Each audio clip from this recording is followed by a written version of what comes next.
It's unbelievable the people waiting for your performance tonight. It's like, and it seems like, well, it should be official, according to your manager, that it's more than 150,000 people, and it's the biggest audience for just one artist in one single night. How do you feel about this? Did you know it was going to happen or just? Well, I heard it was going to be the biggest concert in Italy, and then I heard it was going to be the biggest concert in Europe, and now I've heard it's the biggest concert in the world for one act. That's pretty amazing. I guess festivals, they say, don't count, or free concerts don't count, so I guess that's pretty good, isn't it? Did this take you by surprise, or are you, like, when you planned the tour, did you think that Reggio Emilia was probably going to be the, like, you were going to crack the record in Reggio Emilia? We just wrote it in there, biggest concert in world, Reggio Emilia. I don't think so. The 20th of September, 1997. I don't think so. I mean, you have a connection with people. Sometimes a country connects with you more than another, and we've always had a strong connection here in Italy, and people love us here, and we love to be here. And I don't know what it is. It's like, it must be the opera or something. It's just, Italian people are not so cool. Listen, they're not so cool. They're hot, and Irish people, I think, relate to that. So. There's a comment saying that it's Italians and Irish are very close, like the two close races. It's like two nations joined by the same passion or something. Un spirito italiano con vicino un spirito irlandese. Very impressive. Is that all right? Yes, it is. Look, that's as much as I'm going to kiss your ass today. Tonight I'm going to kick it. All right? I'm sure you are. Well, I have to say, I was in the audience in 1987 when you played that. I have to say, probably the best concert I've ever been to in Flaminio in Rome. This really is a love affair, isn't it? It is. I have to say. It's over. And that was a beautiful concert. More than 70,000 people. That never happened again in that stadium. I can tell because I stayed there. And but now it's. I saw you in Rome the other day, and it's like seeing actually two different bands. There's a big difference between you guys at the time and now. The passion is still there. I mean, the passion is, you can tell it's you too, but it's like the set, the stage is totally different. Why, at some stage, probably a lot of people ask you this question, why did you feel at some stage like you wanted to change with Acton Baby, and what made you change? Did you feel like that one, Larry? That's a hard one. You take that one. Yeah, it's a big question. I mean, we had to change musically. We had to move on. Had to develop.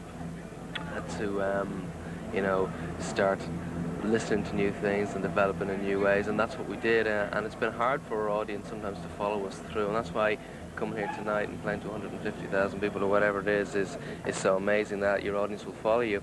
But as far as the lemon and the art is concerned, I think, you know, it's like you say, you know, you saw the band in Rome here, and you saw us in, what was the name of the stadium last time you saw, in 87?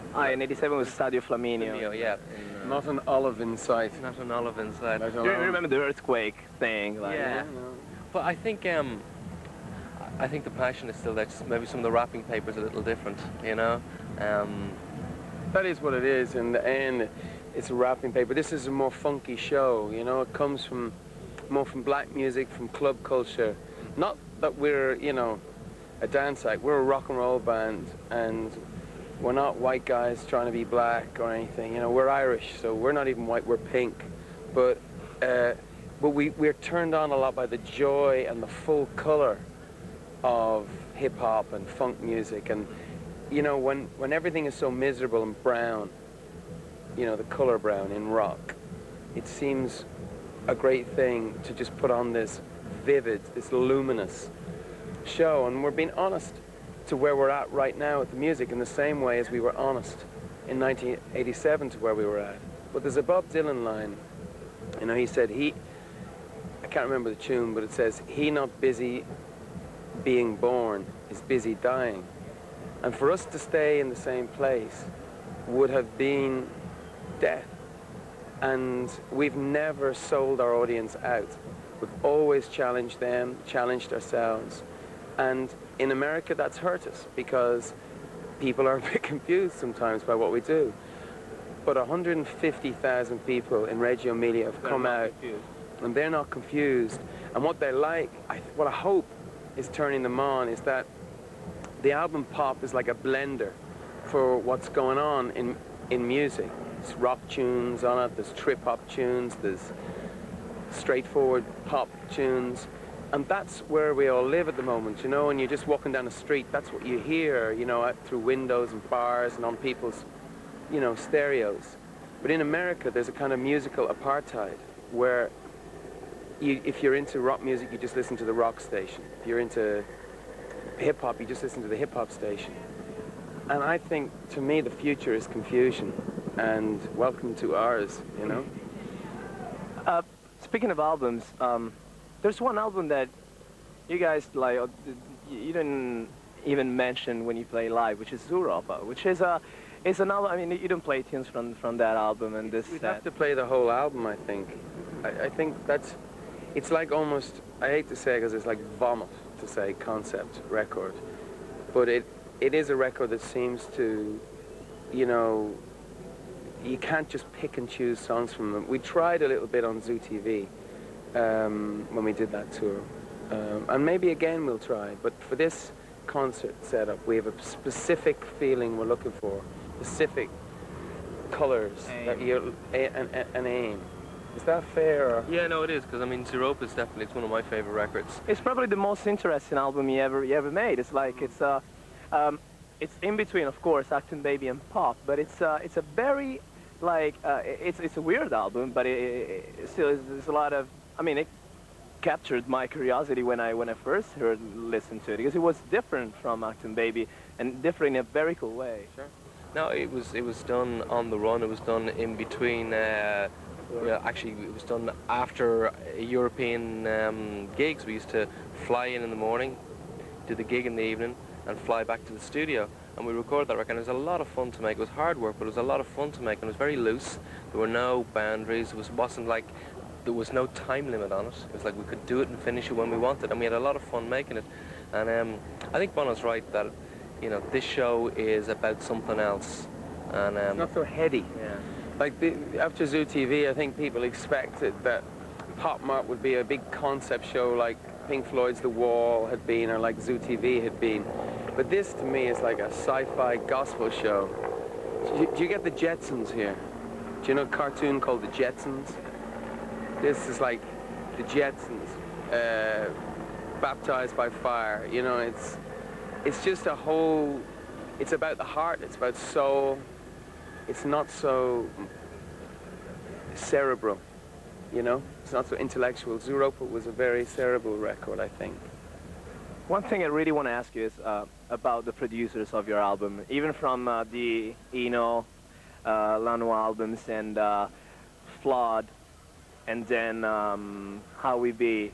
One thing that I would really like to know is what a YouTube demo sound like. Well, you can find out because somebody, maybe me, left behind all the demo tapes for Achtung Baby in a hotel room in Berlin, and they were found and put out, and they were released. I think they're called Gobbledygook. Mm-hmm. And they went out, and it is the sound of some very sad and desperate men who don't know what they do, rooting around in the studio. I mean, we're very inexpert. We start out like as a punk band. You know, we were a band before we could play. And still, if people were in the recording studio with us, they would be very sad, because we have to wait for inspiration, God, whatever you want to call it. We're waiting always for that moment. And sometimes it's a long wait. But that is a humbling thing also, because, you know, if you're a virtuoso musician, I think you have a very big ego about your music. We have a very big ego, but not individually. As a band, we have a big ego, but not as individuals, not about our musicianship. Oh, they traveled a long way outside of Rome, like they have here tonight. And Same here. So, thank you. Thank you. Thank you, Enrico. Thank you very much. See you. See you, man. Thank you very much.